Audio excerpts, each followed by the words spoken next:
Біз тікелей эфирге қайта оралдық, құрметті жақсыларым. Біз екінші эфирді бастағалы жатырмыз. Осы ақпаратта бүкіл Корея елінде жүрген, көлік сатып жүрген және көлік бизнесімен айналысып жүрген барлық отандастарыңызға міндетті түрде жіберіңіздер. Ассаламалейкум, құрметті ватандаш birodarlar. Biz ikkinchi efirimizni boshladik. Mana shu ma'lumotni, mana shu videolarni Janubiy Koreya davlatida, ya'ni mashina savdosini qilayotgan barcha birodar do'stlarga albatta yuboring. Ular ham mana shu narsadan xabardor bo'lsin. Bugun bizben bir otandasımız hozir baylanışqa шығу керек tікелей эфирге. Егер siz meni ko'rib turgan bo'lsangiz, mаған жазыңыз, men sizді осы жерге qo'sa qo'yayын hozir. Mаған bir belgi bersangiz.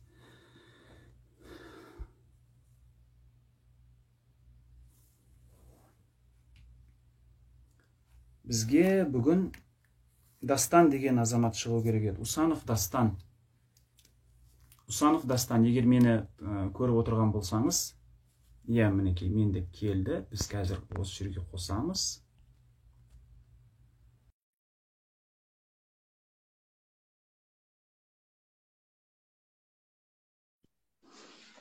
Ассаламу алейкум. Уалейкум ассалам. Телефоныңызды бір жақсы жерге қойып алыңыз, өзіңіздің жаңағыдай свет жақсы түсетін жерге телефоныңыз қимылдамасын, себебі сізге қазір қоятын біздің сұрақтарымыз бар.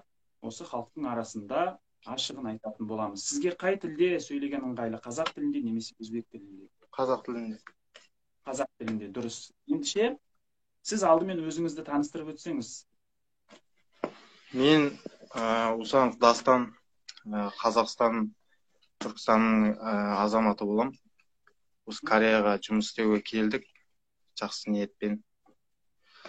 Өзім үйленгем, 2 бала шағам бар. Алла қаласа, сол үйімізді, жайымызды турлаймыз, баламызды бағамыз деп келдік. Бізді күтіп отқан ата-анамыз бар, Аллаға шүкір. Осы жерге келіп, жұмысқа шығайын дегенбіз. Бір сажан жұмыс предлагать етті бізге. Сосын машина керек деді. Енді 3 жылдан асты, қазір машина керек емес еді. Бір минут. Дастан, сіз телефоныңызды қимылдатпаңыз, бір жерге қойып, мынау сіз толық көрсінші халық сізді.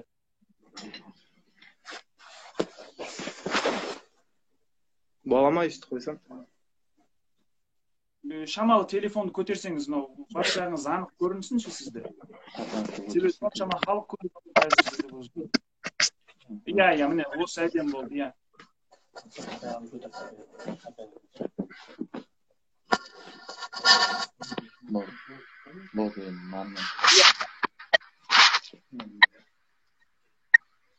Жалғастыра беріңіз. Сіз Корея елінде заңды жүрсіз бе, әлде заңсыз ба? Сол біз енді 3 жыл болып келгенімізге осы жерге мен өзім жұмысқа енді машина керек болып, сажан айтты, машина аясыз жұмыс болмайды деп. Сосын өзімде 1 миллиондай ақшам бар еді, қалғанды қарызға алдым. Қарызға алып, жұмыс істеп берем деп. Енді қазір сіз бізден нақты қандай көмек керек екенін халыққа өзіңіз айтсаңыз, не болғанын жалпы. Бүгін сіздің тікелей эфирге халықтың алдына шығып отырғаныңыздың нақты себебі не? Нақты себебі мен алданып қалдым. Бір нәрсе шум болып жатыр ана жерде. Шум естіліп жатыр сіз жақтан. Шум жоқ бізде, білмеймін мен. Бұлай. Енді дұрыс болды. Иә, айта беріңіз. Мен нақты шығып атқанның себебі машина алдым, алданып қалдым да, қайта о сатқан балдар қайта ұрлап кетті машинасын, бір ауызбен айтқан кезде. Атак ұрлап кетуге ақысы жоқ еді, бұл жерге келіп түсіндіріп бұлай болады деп айту керек еді. Оны айтқан жоқ, өзінен өз машинаны айдап кетті. Милиция шақырдық, милиция шақырсақ, кейінге звондап өзі айтты, осындай. Адам үшін бәрін айтты, подробность үшін. Әртүрлі бір нелерін. Тоқтаңыз, 1 минут. Қазір мен түсінгенмен мына жерде халық түсінбей отыр, иә? Жарайды, қазір маған берген ақпаратыңыз бойынша, бұның алдында сізден байланысқа шықтық қой. Маған берген ақпаратыңыз бойынша мен айтайын, дұрыс жері болса дұрыс, егер жоқ қате десеңіз, қосып толтырып кетесіз, иә? Яғни, құрметті отандас бауырлар, бізге осы бір Установ Дастан деген бауырымыз 2 күн бұрын байланысқа шыққан болатын. Яғни, мен көлік алдым және көлігімді ақшасын да беріп сатып алдым ақшама. Артынан мені көлігімді айдап кетіп қалды. Қазіргі таңда көлігім де жоқ, ақшамды да ала алмай отырмын деп бізден көмек сұраған болатын. Яғни, бұл отандасымыз, мына жерге мұқият қарасаңыздар, мен қазір суретін көрсетемін сіздерге.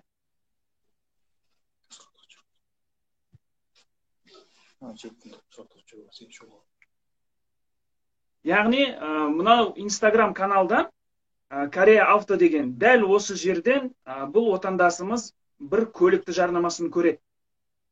Яғни, көліктің жарнамасын көргеннен кейін сол жерге байланысқа шығып, осы көлікті алады. Яғни, 1.700.000 Корея ақшасымен ақшасын береді. Ақшасын бергеннен кейін,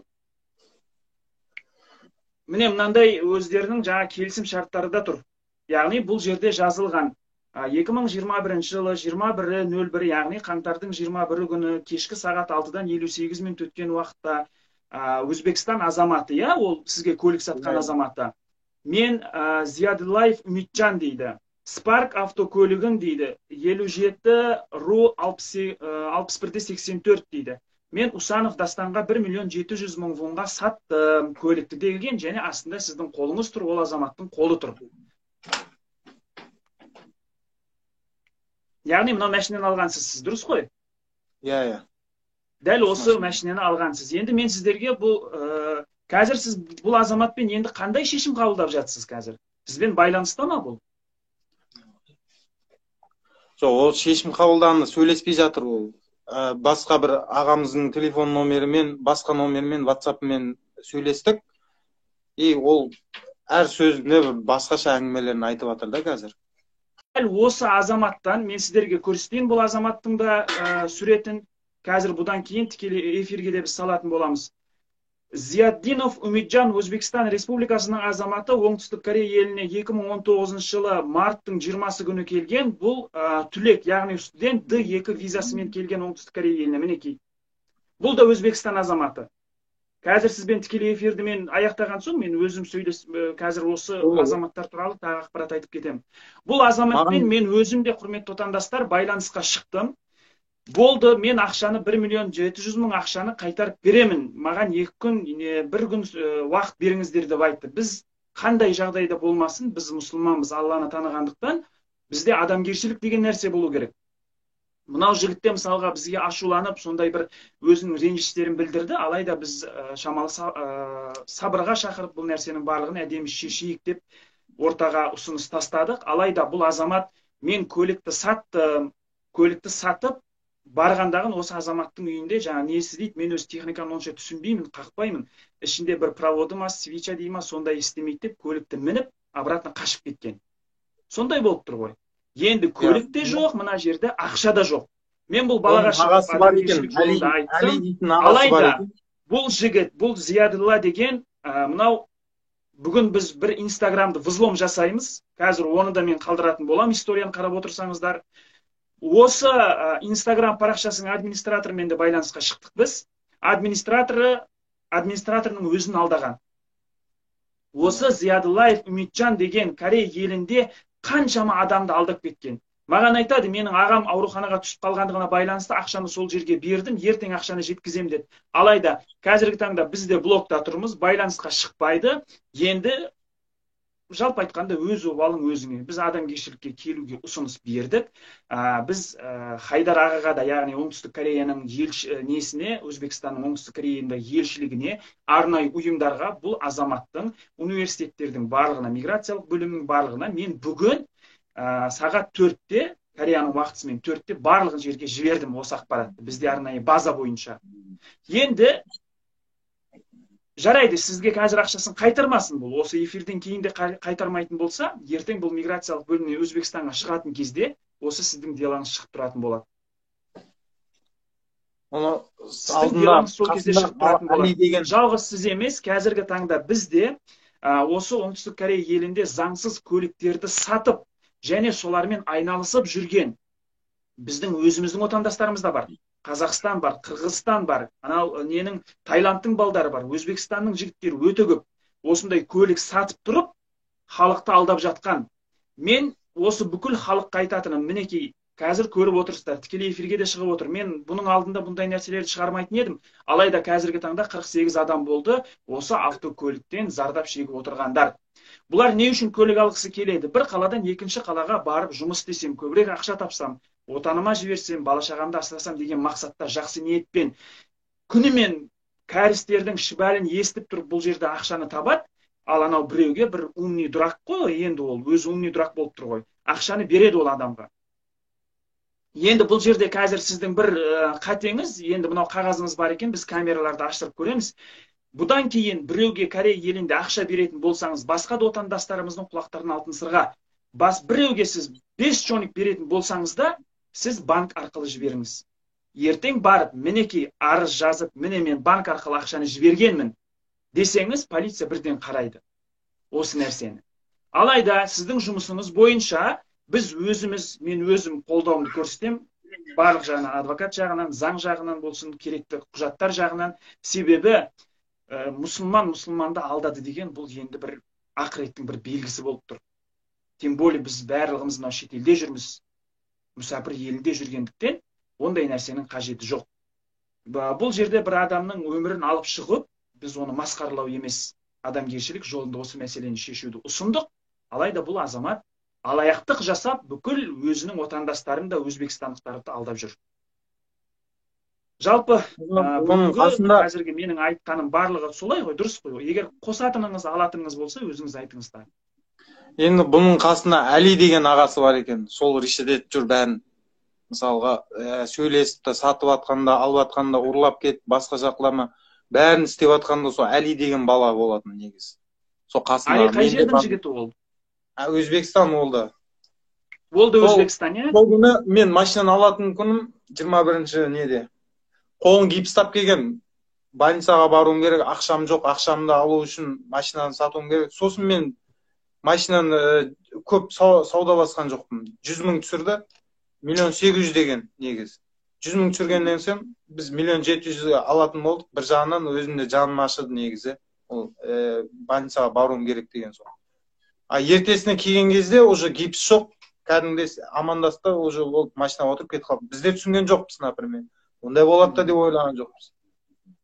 Например, әртүрлі уайымдамаңыз, оған егер заң жүзінде шешілмейтін болса, оған настоящий гипсті біз өзіміз салып береміз. Қазір жұмыссыз жатырмын да, например, Сажанға звондасам, машинамен кел, пожалуйста, жұмыс бар деп. Мен қазір сол 21-нен бастап уже мен үйде жатырмын қазір. Уже жоқ, жұмыс жоқ. Соның артынан жүгіруім керек, басқа болуым керек. Енді машина қайта алып, жұмысқа шығайын десем, ақшам жетпейді қысқасы. Енді сіздің қазір нақты қоятыныңыз не істейін деп отырсыз қазір? Арыз жазасыз ба, әлде ақшаңызды қайтарып берем, әлде көлікті алғыңыз келе ме? Мақсатыңыз не қазір енді? Көріп отқан болса өзі де айта ойлаған шығар, мен арыз жазам оған. Ондай балдар жүрмеу керек, бұл Кореяда и мұсылмандардың қасында жүрмеу керек ол балдар. Ондай балдар қысқасы. Ертең менен кейін де қанша адамды алдайды, бір Алла біледі оны. Машинаның документ менде тұр, машинаны сатып, саған ақшасын беремін. Қалай сатады ол машинаны? Менде документ. Мен өзіне де жаздым. Документ менде болса, қалай сен жазасың деп. О да почти техпаспорт екеу-үшеу ма сонда. Бір жолдас баласы келді сол күні. Свечасын көріп берем деп. Свечасын көрді, сосын сразу айтты. Ана балаға сенбей ақ қойшы деді. Мына оригинал техпаспорт сенде тұра берсін, но мені айтпа деді. Сосын кейініге де полный данныйларын бәрін сол Әлидің данныйларын берем деп жазды. Еркекше уәдесінде тұра алмады. Ертесіне звондадық, бәрібір не алмады. Көтермеді, SMS жасам сондай. Ода мінекей, мен сіздерге тағы да айтайын, Корея Уз Авто деген бір көліктің суреті тұр, мінекей, бұның Instagram парақшасы. Осы Instagram парақшада көлік сатып жатыр. Бұл жерде жазылған, мына жерде оңтүстік Корея елінде машина алу, сату және жаңалықтар, тағысын тағы қызметтер деп барлық көліктердің суреттері осы жерде орналастырылған. Мен бүгін бұл азаматқа айттым. Мынау Instagram қазір бір жарты сағаттан кейін мен взлом жасаймын, бұл жабам бұл нәрсені. 4441 мына жерде подписчигі бар екен, тағы мына жерде 6264 адамға подписация еткен бұл. o'sha Instagramga kirib hozir o'sha efir bitgandan keyin barlig'imiz birden javob tastaydigan bo'lsak, bu birden javob. Bizda istoriyada qarab o'tirsangizlar, o'sha bir haftaning ichida biz 8 akkauntni jopdik, o'sha alayaqlarni efirga chiqarmayak. Sol ya'ni fake paraqchalarda xalqni aldab жатқандарды, ya'ni Koreya eline kirgizem deb жатқандар бар, tag'isin tag'i, ularni biz jopdik. Bunov akkauntda hozir yo'q bo'ladi. Жалпы men sizda tushundim. Hozir sizning naqdi nеңiz, ақшасын bermaydigan bo'lsa, siz arz yozasiz, solay qo'y. Kamera бар, bari бар. Kelib ketgan. Umidjon, meniki tag'i da odamgarchilik жасап o'tir. Endi men hozir mana yerda o'tandoshlarimizga o'zbek tilida qisqacha axborot berib ketayin. Hurmatli vatandosh, birodar, do'stlar, ya'ni O'zbekiston davlatidan bizni ko'rib turgan va Qozog'iston bo'lsin, boshqa davlatlardan ko'rib turgan aziz birodarlar, Janubiy Koreya davlatida yana bitta masheynik deb aytamizmi? Masheynik. Endi bu narsalarni biz mana shunday tez-tez olib chiqib turamiz. U qaysi davlatning insoni bo'lishidan qat'iy nazar, Qozog'iston bo'lsin, O'zbekiston, Rossiya, Qirg'iziston bo'lsin, masheyniklik qildimi, efirga chiqadi. Men o'zim olib chiqib turaman endi. Qaranglar, O'zbekiston Respublikasining fuqarosi Ziyaddinov Umidjon Janubiy Koreya davlatiga D2 vizasi bilan, o'qish vizasi bilan kirib kelgan. Bu inson Janubiy Koreya davlatida Qozog'iston fuqarosiga, ya'ni Usanov Dastonga 1.700.000 ga mashina sotgan. Mashinani Koreya Auto.uz degan Instagram kanali orqali olgan, e'lon orqali ana shu joyda sotilgan. Qo'liga yozib bergan, ya'ni ikkisini o'zaro kelishuvi bor, qog'ozlari bor turibdi hammasi. 1.700.000 oldim, 1.700.000 berdim degan. Lekin ertasi kuniga shu Ziyodullayev Umidjon degan bola kelib, ya'ni svichasini bir provodlarim ishlamayapti deb mashinaga minib surib olgan. Hozirgi kunda mashina ham yo'q, pul ham yo'q. Osmonda bulut, Ziyodullohni unut bo'lyapti-da hozir shunda. Endi bunaqa bu bolaga men yaxshilab o'zimizni insoniylik sifatida etib tushuntirdim. Lekin bu hozir hayvon desam, hayvonlarga til tekkizib qo'yaman-da men. Hayvonlar bunaqa ish qilmaydi. Agar Ziyodullo, men seni tanimayman, sen meni tanimaysan, aka iltimos deb iltimosingni qilding. O'zingga o'xshagan, o'zingni o'zbeging mana shu joyda o'tirib, qaysi davlatdan bo'lishingdan qat'iy nazar bir-biringga tilingga tushunib, yuragingda iymoning bor, Allohni tanigan insonsanlar. Ertaga boradigan joying 2 metr joy. Agar o'ladigan bo'lsang, seni o'ligingni mana shu Koreyadan chiqarishadi. Qolib ketmaysan bu joyda. Agar yaxshi inson bo'lsang. Unaqa mashininglik qilishlaring, yig'ishtirlaring. Biz O'zbekistonga ham men tegishli joylarga mana shu Umidjonni nimasini jo'natdim, ID kartalarini jo'natdim. O'zbekistondan ham bu Umidjonni ota-onasi bilan to'g'ridan-to'g'ri biz premyoy efir qilamiz. Agar ular chiqmasa, bizani bolalar aloqaga chiqishadi tomonda. Premyoy efir qilib turib, Umidjonni uyini ham ko'rsataman men. Uje mana shu joyga keldi. Mana shu joyga keldi. O'zbekistonliklar hozir meni ko'rib turgan bo'lsanglar, balki meni yaxshi ko'rishing shart emas, yomon ko'rish ham shart emas. Bor haqiqatni aytamiz. Haqiqat egiladi, ammo sinmaydi. Hamma ko'rsatinglar. Hozir Janubiy Koreya davlatida Y9 vizasi bilan Janubiy Koreya davlatiga kelib turib, nelegalga chiqib ketib, xalqqa aldayotgan mashinalar mana shuncha bo'lib ketdi.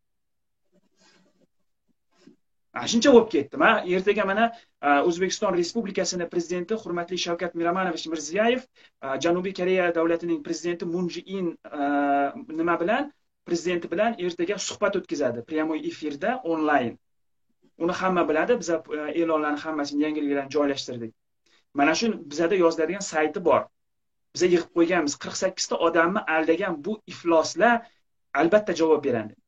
Elchixonaga ham registratsiya qildiramiz bu narsalarni hammasini. Elchixona lekin bu narsalarga uncha qaramaydi-ku, o'zlari bilan o'zlari ko'tini ko'tara olmay o'tirishadi-ku, hamma elchixona shunaqa. Lekin baribir mana shu narsalarni beramiz biz. Bu narsani to'xtatishligimiz kerak biz. Koreya davlatiga kelib, masalan, ro'zg'or, bu Koreya davlatiga kelayotgan insonlar ro'zg'ori yo'qligidan keladi. Puli yo'qligidan keladi. Davlat oldidagi to'lovni to'lashlik uchun keladi. Uyi yo'qligidan keladi. Asan harom, tamoq, haromlar mana shunaqa insonlarni aldayman deyapsam, zo'rdan zo'r chiqadi. Shuni bilib qo'y, zo'rdan zo'r chiqadi. Hozir mana shu efirdan keyin ana shu bolaning rasmlarini hammasini biz videolar qilib joylashtiramiz. Butun Koreyadagi hamma joyga tarqatib olinglar ko'rsin. Boshqa blogerlarga ham aloqaga chiqaman, hammasi joylashtiradi bu videolarni. Iltimos qilamiz. Bu narsani to'xtatish kerak. Janubiy Koreya davlatida agar mashina minging kelib turgan bo'lsa, mashinaga muhtoj bo'ladigan bo'lsalaring, to'g'ridan-to'g'ri salonga borlaring yoki bo'lmasa mashina bozorga borib, to'g'ri kalisi qo'lida ollaring, hujjatingni ko'rsatib, dokumentingni ko'rsatib, hammasi qonuniy bo'ladi. O'zimizni o'zbek deb turib, o'zingni o'zbegingda olasan, o'zingni musulmoningda olasan, o'zingni musulmoning orqangga tiqib ketgan. Bu narsani to'xtatishlik kerak. Agar meni ko'rib bilib turgan bo'lsangiz, Umidjon hozir meni ko'rib turgan bo'lsang, bir qancha SMSlar yozdim, ko'rib turibsan, ochib o'qib turibsan, lekin ko'zing ko'r bo'lyapti. Universitetiga ham, universitetda ishlaydigan tanishim bor, universitetiga ham tashlatib qo'ydim men shu bolani. Bu bolani ham haligi nima qilamiz? Ana shu chiqib ketadigan vaqtda chiqadi bu bola. Bu tomonni tashvishlanmanglar. Endi siz bizlar yana bir kun kutaylik, mayli biz musulmonmiz, ozgina sabrli bo'lamiz. Endi hozir jahl ustida kimgadir birovlarga masalan qattiq gapirib qo'ygan joyimiz ham bo'lishi mumkin. Alloh uchun kechirib qo'yasizlar. Yana bir kun biz kutamiz bu insonni. Agar bersa, berdi, bermasa, ana shu 48 ta odam bor, hammasi shunga qildiraman men. Borib yozib turib, advokatlar bilan gaplashib turib, hammasi shunga qildiramiz, kerakli maslahatlarni olib turib. Agar shunga qilinib turib, masalan, ustidan kam deganda 3 odam shunga qilsin buni, masalan, siz bor, yana 2 ta odam topib beraman, xuddi shu boladan aldanganlar. Yana 3 ta odam shunga qilsin, bo'ldi, ana shu qog'ozda bor, men aytaman. O'zlaring topasanlarmi yoki men topib beraymi deb. Bu bolani turgan joyi, adresi, kvartirasigacha chiqib turibdi bizda hozir. Agar yomonlikka boradigan bo'lsak. Shuning uchun Umidjon, sen ham musulmonsan, biz ham musulmonmiz, ukajonim. Bunaqa karam sho'rvangni yig'ishtir. Undan ko'ra chiqdagin arbait qil, o'lmaysan. Keragiga ishlagani kelgansan. Katta xolangni bu joyda solib qo'ygan, senga zavod yo'q, ila otangga solib qo'ygan oshxonasi yo'q.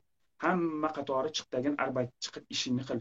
Xalqqa aldab harom tomoq, ana shu xalqni aldagan pullaringni ota-onangni boqyapsanmi sen? Bunaqa ifloslik qilgandan ko'ra ketmaysanmi O'zbekistonga borib, paxtangni ter. Sizni gapiradigan yana qo'shimcha gaplaringiz bormi? Qo'shimcha gap sol qalgan baldarga aytатын сөзім, машинаны алған кезде сразу ақшасын бермей жатып, оформление істеп алыңдар. Полный бәрін оформление істеп, налог, штраф алайды, бәрі нелер шығады, соның бәрін төлеп, сосын барып ақшасын қолына беріңіздер. Или лажы болса ақшасын қолына емес, банк арқылы жібергеніңіз дұрыс екен деп ойладым. Енді қалған нелер өздері. Сіз енді қазір бірінші рет алданып тұрсыз ғой бұндай алаяқтарға? Мен бірінші рет алданып тұрмын, иә. Бірінші рет алданып. Атак көп машина алып, көп машина саттық. Негізі өзім былай айдаған машинам жоқ бұл жерде.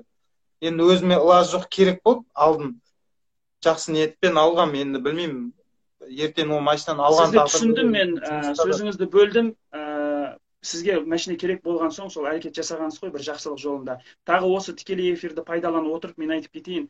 Оңтүстік Корея елінде G1 визасымен жүрген отандас бауырлар, сіздерде егер жүргізуші куәлігі жоқ болатын болса, тікелей елшілікке барып, сол жерде тиісті құжаттарды жинап, ешкімге ақша бермей-ақ, сол елшіліктің өзінің төленетін төлемдері бар, сол жерге төлемді жасап, тікелей өздеріңіз сол жаңадай жүргізуші куәлігін алсаңыздар болады, яғни водительский праваны. Ешқандай біреулер мысалға шығады, әлеуметтік Фейсбукта көп, мен права жасап берем, тағысын тағы деген. Алаяқтарға алданбаңдар, шайналайындар. Керекті ақпараттар, егер миларың жетпей жатса, елшілікке тікелей Google-ға жазасыңдар. Шығады, елшіліктің нөмері де шығады, мекен жайы да шығады, дәл сол жерге барып, барлығын көре аласыңдар, біле аласыңдар. Біз неше рет елшілікте болдық, олардың да айтып жатқан мәселесі осы. Отандастарымыз осы жерде жаңадай G1 визасымен жүргендер, олар қарастырып қойған осы мәселені. Права алу мәселесін. Еш нәрседен қысым көрудің қажеті жоқ. Егер Қазақстанда права болатын болса, оны апостроф жасауға болады. Я, бір күн уақыт кетеді. Азында барады, заявление тастайды, обедтен кейін береді, апостроф. Шығады, неге иммиграцияға барып, кірді, шықты қағазды алады да, прямо неге барады. Жаңағы машина права беретін жерге дасапқа. Сол кезде өздері суретке түседі 10 мыңға. Аржа 2-3 мың тағы бір не глазной нелерін тексеретін бар, сола. От сосын жарты сағат, 1 сағаттардың ішінде правасын қолына алып кетеді. Бір күн уақыт кетеді болды. Bir күннің ішінде, яғни жүргізуші куәлігін алуға уақыт кетеді. Bir күннің ішінде төлемі де ол жерде 100 мыңға жетпейді. Барған балдар өздері айтып отыр. Сондықтан, иә. Жалпы бүгінгі эфиріміз жалпы халық түсінген шығар. Сіз соңғы сөзіңізді айтсаңыз өзіңіз. Сол сөзім енді сондай болып тұр, алданбаңдар халқым. Бірінші қайта тағы айтам, машина алып атқан кезде оформлениемен бірінші болып бәрін оформлениемен, сосын банк арқылы өткізіңіз ақшаларыңызды. Мен Әли көріп отқан шығармын, мысалы, сол Үмітжанның ағасы, Үмітжан екеуі көріп отқан шығармын, мысалы. Көріп отқан болса, связға шығып, нормальный адамгершілікпен нормальный сөйлесуге болады. Бәріміз мұсылманбыз, мен 2 бала-шағам бағам деп келген бұл жерге. Ойнауға, машинаны мініп алып, мына жерде гулять етіп жүруге келген жоқпын мен. Дұрыс, ешкім еркеннен келмейді. Мен қазір сіздерге оқырмандар 3 нөмір айтам қазір. Сіздер осыны жазып алыңыздар, бұл видео сақталады, видеоны тезірек өткізіп тауып алсаңыздар да болады. Қараңыздар, айтам.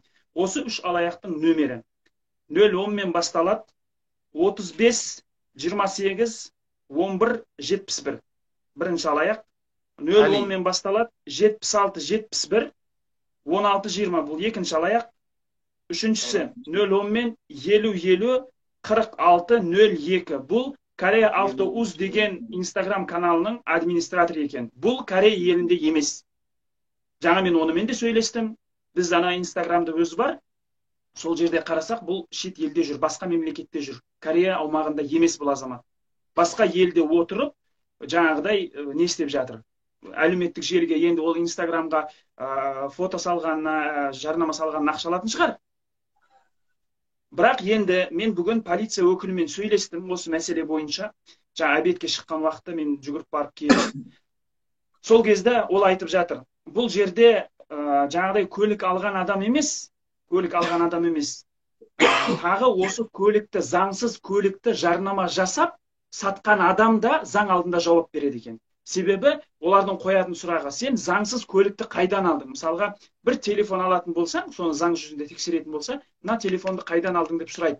Көлікте дәл солай екен. Маған заңдарын ашып, кәріс тіліндегі бірнешеуін көрсетті. Яғни, сол қазір әлеуметтік желіні аша қалсаң, көлік сататындар көбейіп кетті Корея елінде. Пысықсымақтар. Сатыңдар көліктеріңді, әдемілеп келісіп, ешкім білмей-ақ қойсын, 2 адам келісіп, әдемілеп шешіңдер, сатыңдар, жасаңдар бизнестеріңді. Алайда мынандай нәрселерді бұл қою керек. Бұл тек қана Өзбекстан азаматтары емес, қазір біздің өзіміздің Қазақстанның, Алматының, Түркістанның жігіттері дәл осы жерде көлік сатып, қаншама адамды қанжылатып жүр. Оларды мен келесі эфирлерде барлығын ашып айтатын боламын. Сондықтан ойламаңыздар, тек қана қазір ана Өзбекстаннан көріп тұргенлер бізге nima qilmasin, xafa bo'lmasin, faqat O'zbekiston aytyapti deb. Qozog'istonlik fuqarolarni biz keyingi postlarda hammasini chiqaramiz ularni ham. Endi har bir davlatda bor. Bugungi jaraydi, siz bilan qo'shilamiz biz. Жақсы, sağ Siz olыңыздар. bilan baylanışda bo'lamiz. Рахмет.